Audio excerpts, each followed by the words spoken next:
శాంతి. ETV life ఆధ్యాత్మిక channel ప్రేక్షకులకు స్వాగతం. బానిస కార్యక్రమానికి సుస్వాగతం. చూడండి, మనం పూర్వకాలంలో ఏం చేసేవారు, ఇంటిలో పాడి పంట ఉండేది.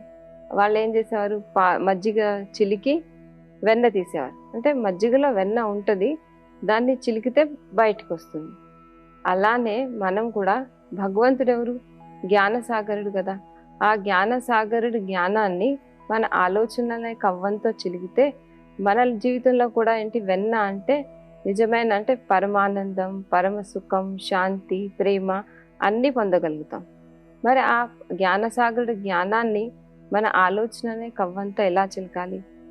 చూడండి, జ్ఞానం, ఆధ్యాత్మిక జ్ఞానం అనేది మన ఆత్మకి భోజనం లాంటిది. మనం భోజనం తిన్న తర్వాత, భోజనం తింటాం, ఎంత మంచి ఫుడ్ తిన్నా, విటమిన్ ప్రోటీన్ ఫుడ్ తిన్నా కానీ ఒకవేళ మన జీర్ణశక్తి సరిగా లేదనుకోండి, ఆ తిన్న భోజనం మనకి వంట పట్టదు. జీర్ణశక్తి కూడా బాగుండాలి. అప్పుడే మనం ఎంత భోజనం తీసుకున్నామో ఆ భోజనం మన ఒంటికి పడుతుంది, ఆ శక్తి మనకు వస్తుంది. అంటే అది శక్తిలా తయారై రక్తంలో కలుస్తుంది. అలాగే మనము ఎన్నో విషయాలు వింటాం, మంచి మంచి విషయాలు వింటాము, చదువుతాము. మనందరికీ జ్ఞానం తెలుసు. జ్ఞానం తెలియదనే లేదు కదా, ప్రతి ఒక్కరికి జ్ఞానం తెలుసు. అంటే మనం ఎలా ఉండాలి, మన వ్యవహారం ఎలా ఉండాలి, మన కర్మ ఎలా చేయాలి, ఈ జ్ఞానం అందరి దగ్గర ఉంది. అంటే జ్ఞానాన్ని వింటున్నాం, చదువుతున్నాం, తెలుసుకుంటున్నాం. కానీ ఆ జ్ఞానం వంట పట్టాలంటే మనం ఏం చేయాలి? వంట పట్టడానికి ఇప్పుడు చూడండి, డైజెషన్ సరిగా లేదనుకోండి, డైజెషన్ కావడానికి ఏం చేస్తారు, ఎక్సర్సైజ్ చేస్తారు, మెడిసిన్ వేసుకుంటారు, ఏదో రకంగా తిన్న ఆహారాన్ని ఎలా జీర్ణించుకోవాలని ప్రయత్నాలు చేస్తారు. అలాగే మనం ఇన్ని విషయాలు వింటున్నాం, తెలుసుకుంటున్నాం, అర్థం చేసుకుంటున్నాం. మరి వాటిని ఎలా జీర్ణం చేసుకోవాలి? మనం ఆవుని చూసుంటారు కదా మీరు ఎప్పుడైనా. ఆవు ఏం చేస్తుంది, గడ్డి తిన్న తర్వాత ఎప్పుడు ఖాళీగా ఉంటుంది, నెమరేస్తూ ఉంటుంది. అంటే నెమరేసి ఆ తిన్న గడ్డిని అరిగించుకోవడానికి ఆవు ఏం చేస్తుంది, ఖాళీగా ఉన్నప్పుడల్లా దాని నోరు ఆడుతుంది, నెమరేస్తూ ఉంటుంది. అలాగే మనం కూడా వింటున్నాం, చదువుతున్నాం, తెలుసుకుంటున్నాం. విన్న జ్ఞానాన్ని ఏం చేయాలి, మననం చేయాలి, చింతన చేయాలి. దాని గురించి మనం ఎంత చింతన చేస్తాము, మననం చేస్తాము అంటే ఆ విషయాల గురించి మళ్ళీ ఆలోచిస్తాం. విన్న తర్వాత నెక్స్ట్ స్టెప్ ఏంటి, ఆలోచించాలి. వాటి గురించి మనం ఆలోచిస్తే అవి మనకి ఏమవుతుంది, డైజెషన్ అవుతుంది, జీర్ణం అవుతుంది, సమయానికి ఆ జ్ఞానం ఉపయోగపడుతుంది. చూడండి, మనం ఎప్పుడో చిన్నప్పుడు చూసిన పిక్చర్స్ కానీ, సీరియల్స్ కానీ, ఏదైనా విషయాలు ఎవరైనా ఏదైనా అన్నా కానీ ఆ విషయాలు ఏమైపోతాయి, మన మనసులో ఎప్పటికీ గుర్తుండిపోతాయి. ఎలా గుర్తుంటున్నాయి మరి మనకు అవి? మనం ఏం చేస్తాం, విన్న తర్వాత ఇలా చూశాను, ఇలా అన్నారు, ఇలా జరిగింది, పదే పదే ఆలోచిస్తుంటాం, అందరికీ చెప్తుంటాం. దానివల్ల ఏమవుతుందంటే చిన్నప్పుడు విషయాలు కూడా మన బుద్ధిలో ఉండిపోతాయి. కానీ మంచి విషయాలు వింటున్నాం, తెలుసుకుంటున్నాం, కానీ విని వదిలేస్తున్నాం. అంటే మనకి ఏం అర్థమైంది, వింటే పుణ్యం, వినిపిస్తే పుణ్యం అని ఏం చేస్తున్నారు, వింటే పుణ్యం. వింటే పుణ్యం ఎలా వస్తుంది, విన్న తర్వాత మళ్ళీ దాన్ని ఆచరణ చేస్తే పుణ్యం వస్తుంది. ఆ విన్న జ్ఞానాన్ని మనం కర్మలో తీసుకొచ్చినప్పుడు కదా పుణ్యం వస్తుంది మనకి. కర్మలో రాకుండా కేవలం వింటే పుణ్యం రాదు. అందుకే ఏం చేయాలంటే విన్న తర్వాత ఆలోచించాలి. మనం ఏం విన్నాం, ఏ విషయం తెలుసుకున్నాం, మన లైఫ్లో ఎలా ఉపయోగపడుతుంది, దాన్ని కర్మలో ఎలా తీసుకురావాలి. కొంచెం టైం, దీనికోసం మనం సమయం తీసుకోవాల్సిన అవసరం కూడా లేదు. నడుస్తూ తిరుగుతూ కర్మలు చేస్తూ కూడా మన మనసు, అంటే చూడండి, మనం పని చేస్తుంటాం, వంట చేస్తుంటాం, ఇంకేదైనా చేస్తుంటాం కానీ మన మనసు పని మనసే ఉంటుంది, బుద్ధి పని బుద్ధిదే ఉంటుంది. అంటే ఆలోచనలు వస్తూనే ఉంటాయి. ఇలా జరిగింది, అలా అయింది, ఇలా కాకూడదు, పని జరుగుతుంది, మళ్ళీ ఆలోచన కూడా వస్తుంది. అదే ఆలోచనలు ఎక్కడెక్కడో తిరగకుండా అదే ఆలోచనలు మనం ఏవైతే మంచి విషయాలు విన్నాం, మన జీవితానికి ఏ విషయాలు ఉపయోగపడతాయి వాటి గురించి, అంటే ఆధ్యాత్మిక జ్ఞానము, ఆత్మ విషయాలు, ఆత్మచింతన, పరమాత్మ చింతన, అంటే మనం కర్మ చేస్తూ కూడా జ్ఞానాన్ని మననం చేస్తే, చింతన చేస్తూ ఉంటే ఆ జ్ఞానం ఏమవుతుందంటే శక్తి అవుతుంది.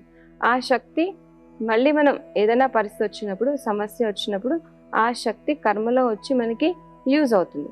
4-5 బ్యాంకుల్లో డబ్బులు ఉన్నాయి మనకి, కానీ ఆ డబ్బులు సమయానికి లేవని ఉపయోగపడలేదు అనుకోండి, అవి ఉన్నా వేస్టే కదా.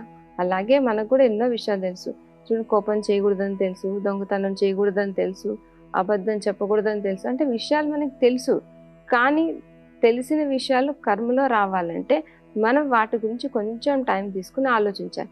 కేవలం విని వదిలేయకూడదు. ఇప్పుడు మనకు తెలుసు, మనం ఎవరు, ఆత్మ, ఈ దేహం అనే వస్త్రాన్ని ధరించి పాత్ర అభినయిస్తున్నాను. నేను ఆత్మ అంటే మనం పని చేస్తూ కూడా నేను ఆత్మ, కళ్ళతో చూస్తున్నాను, చెవులతో వింటున్నాను, చేతులతో కర్మ చేస్తున్నాను.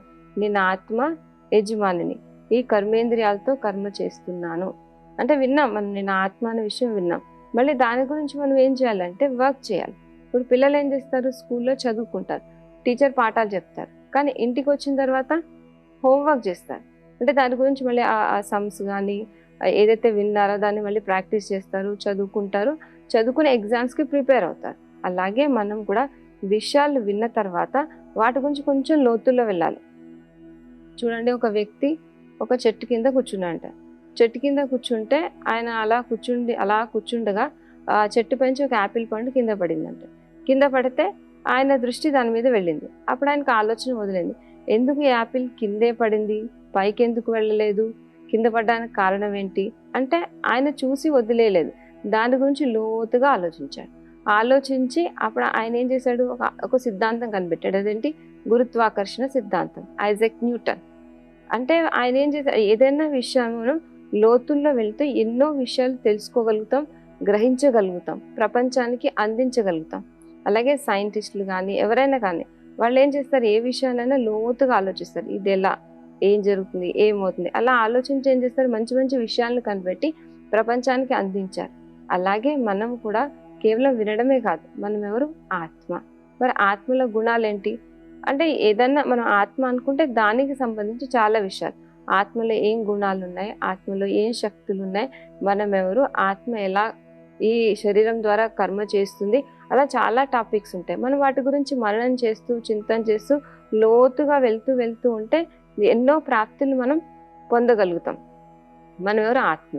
నేను ఆత్మ ఎలాంటి ఆత్మని, శాంత స్వరూపాత్మని, ప్రేమ స్వరూపాత్మని, ఆనంద స్వరూపాత్మని, శక్తి స్వరూపాత్మని. అంటే మనకు కావాల్సిన శాంతి, సుఖం, ప్రేమ, ఆనందం బయట ఎక్కడా లేవు. ఎక్కడున్నాయి, అవి మనలోనే ఉన్నాయి. మనకు కావాల్సిన గుణాలు, శక్తులు ఎక్కడున్నాయి, మనలోనే ఉన్నాయి. కానీ మనం ఏం చేస్తాం, కొంచెం శాంతి, కొంచెం సుఖం, కొంచెం ప్రేమ అని బయట ప్రపంచంలో ఎన్నో ప్రయత్నాలు చేసి బయటికి పరిగెడుతున్నాం, వెతుకుతున్నాం. కానీ అది ఒరిజినల్గా ఎక్కడ దొరుకుతుంది, మన దగ్గరే ఉన్నాయి, మనలోనే దొరుకుతాయి. కానీ ఏమైంది, దానిపైన ఈ పంచ వికారాలు వచ్చేసాయి, డామినేట్ చేసి. అలానే మనం కూడా అన్ని పనులు చేసుకుంటూ మన రొటీన్ వర్క్స్ చేసుకుంటూ కొంచెం ఆలోచించాలి. మన మనసు కూడా ఎలాంటిదంటే ఒక చిన్న బేబీ లాంటిది. ఇప్పుడు చిన్న పాప ఉందనుకోండి మన ఇంట్లో, ఈ వస్తువు లాగద్దు, ఇక్కడికి వెళ్ళొద్దు, ఏది వద్దంటే అదే చేయబుద్ధి అవుతుంది పిల్లలకి, అంతే కదా. మనం వద్దని పని చేస్తారు. అందుకే మనం ఏం చేస్తాం, అది వద్దని చెప్పొద్దు, ఈ బొమ్మతో ఆడుకో అని చెప్పాలి. అప్పుడు దాన్ని ఆడుకోవడంలో అవి లాగడం పీకడం మర్చిపోతుంది. అలాగే మన మనసు కూడా మనం ఏమనుకుంటాం, ఈరోజు నేను కోపం చేయకూడదు, ఈరోజు నేను ఇరిటేట్ కావద్దు, ఈరోజు నేను ఇలా ఉండాలి అలా ఉండాలి అని మనసుకంటే ఏది వద్దో ఆ డైరెక్షన్ మనసుకి ఇవ్వద్దు. మనసుకి ఏం డైరెక్షన్ ఇవ్వాలి, ఏది చెయ్యాలో అది ఇవ్వాలి. ఇప్పుడు పిల్లలకి ఏం చేయాలి, అది లాగద్దు అని చెప్పొద్దు. ఆ బొమ్మ చేతిలో పెడితే అది ఆడుకోవడంలో పడి ఈ విషయాన్ని మర్చిపోతుంది. అలాగే మన మనసు కూడా బేబీ కదా, దానికి మనం ఏం నేర్పించాలి, అది చెయ్యొద్దు, నేను కోపం చేయకూడదు, ఇరిటేట్ కావద్దు, ఎవరి గురించి చెడు ఆలోచించొద్దు, వద్దు వద్దు వద్దు అంటే మనసుకి ఏమనిపిస్తుంది, అదే చెయ్యాలనిపిస్తుంది. దానికి బదులు మనం ఏం చేయాలి, ఎలా ఉండాలి, నేను ఆత్మ శాంత స్వరూపాన్ని, నేను ఆత్మ ప్రేమ స్వరూపాన్ని, నేను ఆత్మ శక్తి స్వరూపాన్ని. అంటే నేను శక్తి స్వరూపమైన ఆత్మని, నాలో శక్తి ఉంది, నేను ఏ పరిస్థితినైనా ఎలాంటి సిచ్యువేషన్ అయినా దాటే శక్తి నాలో ఉంది. అలా మనం ఏం చేయాలి, మన గురించి మనం పాజిటివ్గా ఆలోచించి మనం విన్న జ్ఞానం లోతులో, అలాగే ఆత్మ గురించి, అలా మనం ఈ సృష్టి పైన పాత్రను నమ్మిస్తున్నాం.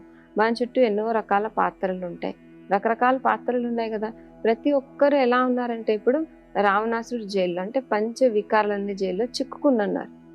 పంచ వికారాల జైల్లో అంటే ఎవరైనా ఒకరు కంట్రోల్లో వెళ్ళిపోయిన తర్వాత వాళ్ళ స్వతంత్రం ఉండదు. అలాగే ప్రతి ఆత్మ ఏమైపోయింది, దేహం అని భ్రమలో పడి, ఆకర్షణలో పడి పంచ వికారాల వల్ల చిక్కుంది. అందుకే వాళ్ళ బుద్ధి పనిచేయట్లేదు, మంచి ఏంటి చెడు ఏంటి తెలుసుకునే శక్తి లేదు.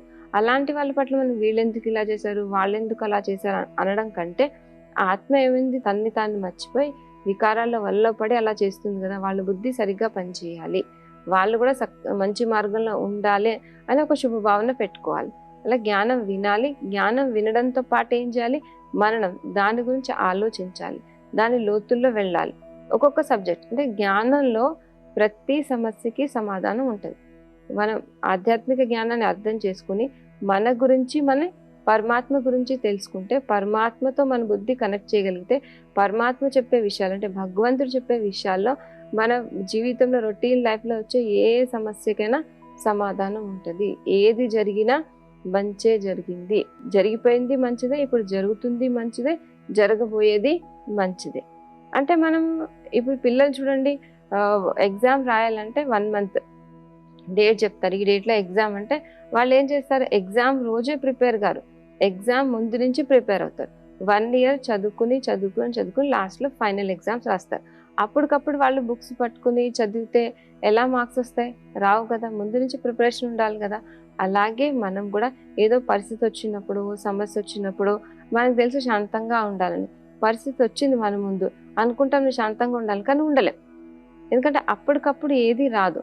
మనం ముందు నుంచే ఎప్పుడు ఎలా ఉన్నా ఇలాంటి ఎగ్జామ్ రావచ్చు అంటే ఎవరైనా మనల్ని ఏమైనా అనొచ్చు, ఈ పరిస్థితి రావచ్చు, మనం ఎలా ఉండాలి, మన ఆలోచన ఎలా ఉండాలి, భగవంతుడు ఏం చెప్తున్నాడు, ఆయన చెప్తున్న జ్ఞానం ఏం చెప్తుంది, ఇలా మనం ఖాళీగా ఉన్నప్పుడు మన మనసుని ముందే ప్రిపేర్ చేసుకోవాలి. మన మనసు ముందే ప్రిపేర్ అయ్యి ఉందనుకోండి, అప్పుడు ఆ పరిస్థితి వచ్చినప్పుడు మనకి ఏమంత కష్టం అనిపించదు, అది ఎలా దాటాలని భయం అనిపించదు, ఇరిటేషన్ అనిపించదు. అంటే మనం జ్ఞానాన్ని ఉపయోగించుకోవడం నేర్చుకోవాలి. భగవంతుడు మనకి జ్ఞానం అనే ధనం ఇస్తున్నాడు. జ్ఞానం ఏంటి? సంపద, అన్నిటికంటే గొప్ప సంపద. ఈ జ్ఞాన ధనాన్ని వాడుకోవడం నేర్చుకుంటే, ఇప్పుడు చూడండి ధనం వాడుతుంటే తరిగిపోతుంది, కానీ ఈ జ్ఞాన ధనం అనేది మనం ఎంత వాడుతుంటామో అంతది ఎక్కువ అవుతుంది. మనం ఈ ధనాన్ని పెంచుకోవాలంటే ఏం చేయాలి? వాడాలి. జ్ఞానం విని లాకర్లో పెట్టేయడం కాదు, దాన్ని యూజ్ చేసుకోవాలి. మనం విన్నాం మంచి విషయాన్ని, ఆ మంచి విషయం వచ్చిన ఈరోజు విషయం విన్నాం కదా, దీన్ని ఎలా లైఫ్లో ఉపయోగించుకోవాలి, పరిస్థితులు వచ్చినప్పుడు దాన్ని ఎలా యూజ్ చేసుకోవాలి, దాని గురించి కొంచెం లోతుగా ఆలోచించడం నేర్చుకోవాలి. ఎందుకంటే మనకి ఆలోచించడం వచ్చు కదా, ఎవరైనా ఒక మాట అంటే దాని గురించి ఎన్ని రకాలుగా ఆలోచిస్తాం, అలాగే మంచి విషయాల గురించి కూడా ఆలోచించాలి. అంటే భగవంతుడు జ్ఞాన సాగరుడు కదా, ఆయన చెప్పిన జ్ఞానం గురించి మనం చింతన చేస్తూ ఉంటే జీవితంలో ఎన్నో రకాల ప్రాప్తుల్ని పొందగలుగుతాం. చూడండి భక్తి మార్గంలో మనకి చూపించారేంటి, సాగర మతనం చేస్తారు. రాక్షసులు దేవతలు కలిపి సాగర మతనం చేస్తే ఆ సాగర గర్భం నుంచి రకరకాల ప్రాప్తులు వచ్చినట్టు చూపించారు.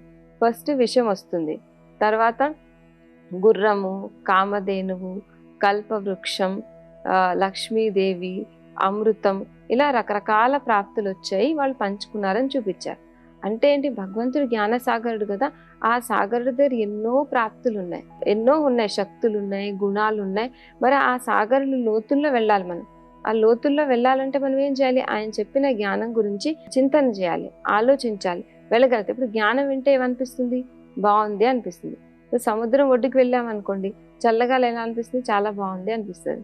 కానీ సముద్రంలో మనం ఈత నేర్చుకుని ఆ సముద్రం లోపలికి వెళ్తూ ఉంటే సముద్రం లోపల ఉంటాయి ముత్యాలు. సముద్ర సంపద ఎక్కడుంటే లోపల ఉంటుంది, బయట ఉండదు కదా.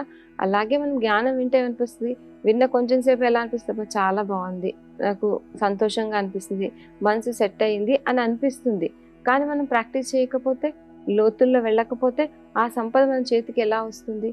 అందుకే జ్ఞానం వినడమే కాదు, వినడంతో పాటు చింతన చేయడం నేర్చుకోవాలి. జ్ఞాన సాగరుడు లోతుల్లో వెళ్ళడం నేర్చుకోవాలి. ఎప్పుడైతే జ్ఞానాన్ని అర్థం చేసుకుని మననం చేస్తాం, మనం ఆత్మ కర్మ చేస్తూ కూడా ప్రాక్టీస్ చేయాలి. నేను ఆత్మ, ఈ డ్రెస్ వేసుకుని పార్ట్ని ప్లే చేస్తున్నాను, నేను ఒక యాక్టర్ని, ఈ సృష్టి పైన అందరూ యాక్టర్స్, ఎవరి యాక్షన్ వాళ్ళు చేస్తున్నారు. అలా ఏదో ఒక పాయింట్ తీసుకోవాలి. నేను ఆత్మ ఎవరు, నేను ఆత్మ శక్తి స్వరూపాన్ని, పరమాత్మ కూడా ఎవరు, సర్వశక్తివంతుడు. ఏదైనా పరిస్థితి వచ్చింది, భగవంతుడు ఎవరు, సర్వశక్తివంతుడు నా వెంట ఉన్నాడు. ఇప్పుడు సూర్యుడి నుంచి ఎలా కిరణాలు పడుతుంటాయి, అలాగే భగవంతుడు కూడా అందరికీ అన్ని ఇస్తాడు. అంటే అన్ని తనలో ఉన్న గుణాలని, శక్తుల్ని అందరికీ ఇస్తాడు.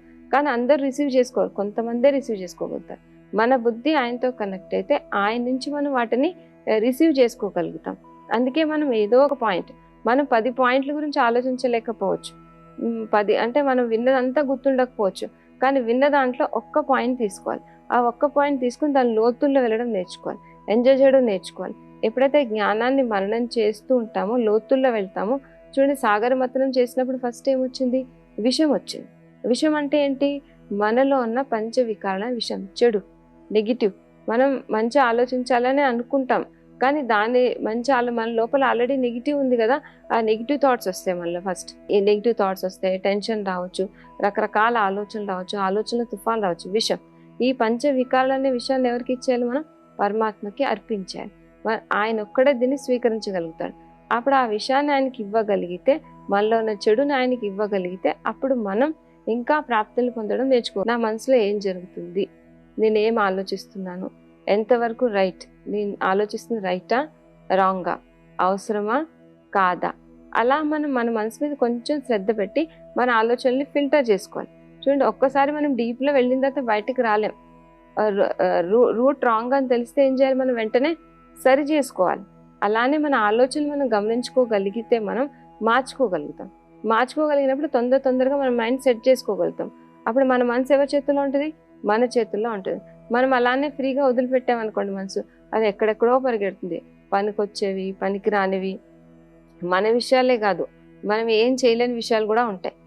ఈ గవర్నమెంట్లో ఇలా జరిగింది, ఇక్కడ అలా అయింది, ఇలా అయింది, మనకి అవసరం అనవసరం ఎన్ని టాపిక్స్ జరుగుతాయి. అన్ని టాపిక్స్ మన మైండ్లో ఆలోచనలు నడుస్తూనే ఉంటాయి. అంటే మనం వ్యర్థంగా ఆలోచిస్తూ మన శక్తిని, సమయాన్ని అన్నిటినీ పోగొట్టుకుంటాం. అందుకే ఈ మనసు అనే గుర్రం మన కంట్రోల్లో రావాలి అంటే మనం ఏం చేయాలి? మాటికి అబ్జర్వ్ చేస్తూ ఉండాలి. మన మనసుని భగవంతుని మీద సంలగ్నం చేసే ప్రాక్టీస్ చేస్తూ ఉంటే ఏమవుతుంది? ఈ మనసు అనే గుర్రం మన చేతుల్లో వచ్చేస్తుంది. తర్వాత ఏం చూపిస్తారు? కామధేను అంటే అడిగిన కోరికలు తీర్చేది అని చెప్తారన్నమాట. అంటే మనము భగవంతుని గుర్తు చేస్తూ మనం జ్ఞాన చింతన చేస్తూ మన మనసు ఏమవుతుంది? బయట ప్రపంచ విషయాల నుంచి ఫ్రీ అవుతుంది. బయట ప్రపంచ విషయాల నుంచి ఫ్రీ అయి మన మనసు భగవంతుడితో ఏకాగ్రమవుతుంది. ఏకాగ్రమైనప్పుడు మనం పరమాత్మ నుంచి సుఖం, శాంతి, ప్రేమ అన్నీ పొంది సంతృప్తిగా ఉండగలుగుతాం. మన కోరికలు, మన మనోకామనలన్నీ పూర్తవుతాయి. మన మనోకామనలు పూర్తయినప్పుడు మనం ఒకరికి ఇవ్వగలుగుతాం. మనకే ఉంటే మనం ఇంకొకరికి ఎలా ఇవ్వగలుగుతాం? ఇవ్వలేం కదా. ఎప్పుడైతే మన మనసు జ్ఞాన చింతనతో పరమాత్మతో కనెక్ట్ అవుతుందో, ఆయన పైన సంలగ్నం అవుతుందో, అప్పుడు మనం ఆయన నుంచి అన్ని ప్రాప్తులు పొంది నేను పొందాల్సిందంతా పొందాను అనే సంతృప్తిలో ఉండగలుగుతుంది మనసు. మనం కామధేనువై మన అన్ని ఎలాంటి కోరిక లేని వాళ్ళుగా అయ్యి మనం వేరే వాళ్ళ కోరిక తీర్చగలుగుతాం. వేరే వాళ్ళ కోరికలు అంటే వాళ్ళకు కూడా మంచి మార్గాన్ని, భగవంతుడి మార్గాన్ని చూపించగలుగుతాం. ఇప్పుడు మనమే మన సమస్యలు, పరిస్థితులతో యుద్ధం చేస్తుంటే వేరే వాళ్ళకి ఏమి ఇవ్వగలుగుతాం? ఇవ్వలేం కదా. మనం బయటపడినప్పుడు వేరే వాళ్ళకు కూడా ఇవ్వగలుగుతాం. కామధేను అంటే మన స్థితి అలా తయారవుతుంది. మనం ఎలాంటి కోరికలు లేకుండా మనం సంపన్నంగా అయి మన ఎదురుగా వచ్చిన వాళ్ళకి ఇచ్చే శక్తి మనలో వస్తుంది. తర్వాత ఏం చూపిస్తారు? ఐరావతం అంటే ఏనుగు బయటకు వచ్చింది అని చెప్తారు. ఏనుగు అంటే ఏంటి? ఇప్పుడు చూడండి, 10 మంది ఒక కుక్క మరిగితే ఇంకో కుక్క బౌబా ఉంటుంది. కానీ ఎంతమంది ఏమన్నా ఎలా ఉన్నా ఏనుగు తన దారిలో తను వెళ్ళిపోతుంది. పరిస్థితులు ఉంటాయి, బయట అనేవాళ్ళు ఉంటారు, చెప్పేవాళ్ళు ఉంటారు, రకరకాల సిచ్యువేషన్స్ ఉంటాయి. ప్రకృతితో, వ్యక్తులతో అనేక రకాల సమస్యలు ఉన్నా కానీ ఏ సమస్య ప్రభావం మన మీద పడకుండా మనం స్టేబుల్గా ఉండగలుగుతాం. ఇంకా సూక్ష్మ విషయాలను అర్థం చేసుకోగలుగుతాం. ఏనుగు అంటే దాన్ని ఎలా, చెవులు పెద్దగా ఉంటాయి, కళ్ళు చిన్నగా ఉంటాయి, మనలో వినే శక్తి, ఇముడ్చుకునే శక్తి పెరుగుతుంది. ఏ విషయాన్నైనా గ్రహించగలుగుతాం, ఏది మంచి, ఏది రైట్, అలా మన మానసిక స్థితి తయారవుతుంది. ఐరావతం ఏనుగు అంటే ఏంటి? ఎంతమంది ఏమన్నా, ఎలా ఉన్నా, బయట పరిస్థితులు ఏమన్నా ఉన్నా కానీ ఏ ప్రభావంలో రాకుండా మన దారిలో మనం వెళ్ళగలుగుతాం. మన మానసిక స్థితి అంత ఉన్నతంగా తయారవుతుంది. ఇలా ఇంకా ప్రాప్తులు ఏంటి? కల్పవృక్షం వచ్చింది అంటారు. కల్పవృక్షం అంటే ఒకరికి నీడనివ్వగలుగుతుంది.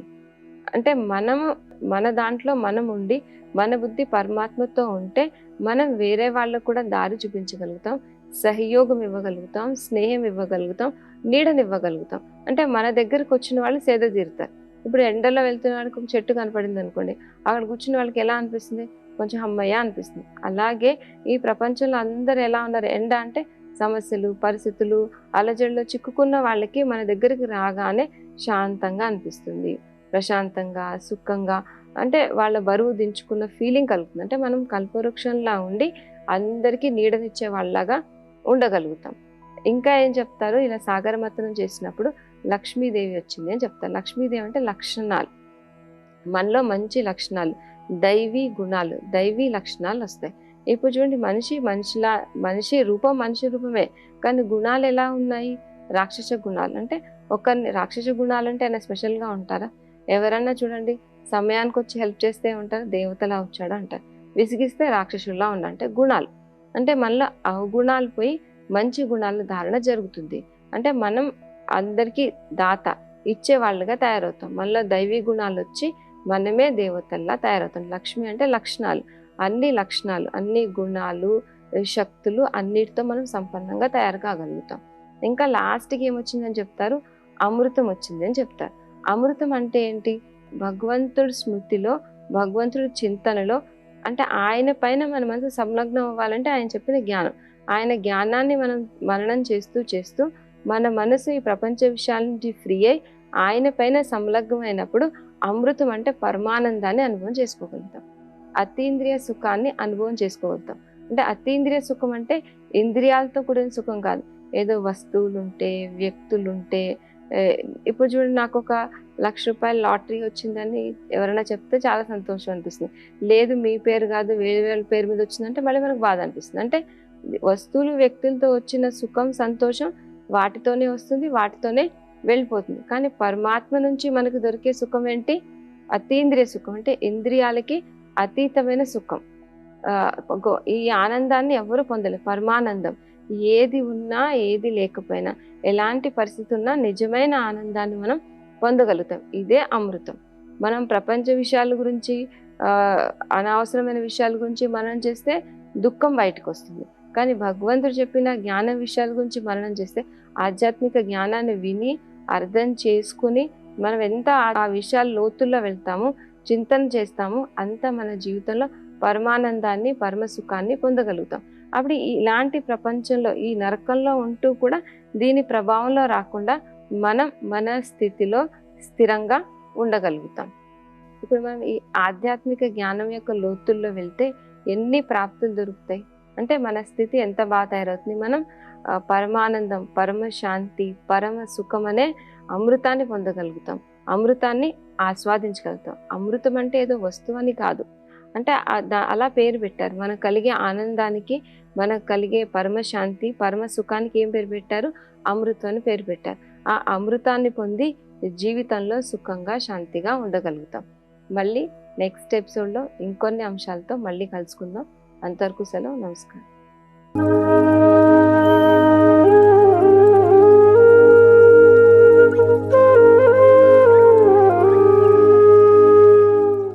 ఈ కార్యక్రమాన్ని తిరిగి చూడాలనుకుంటే www.youtube.com/ETV Life Spiritual లో చూడవచ్చు.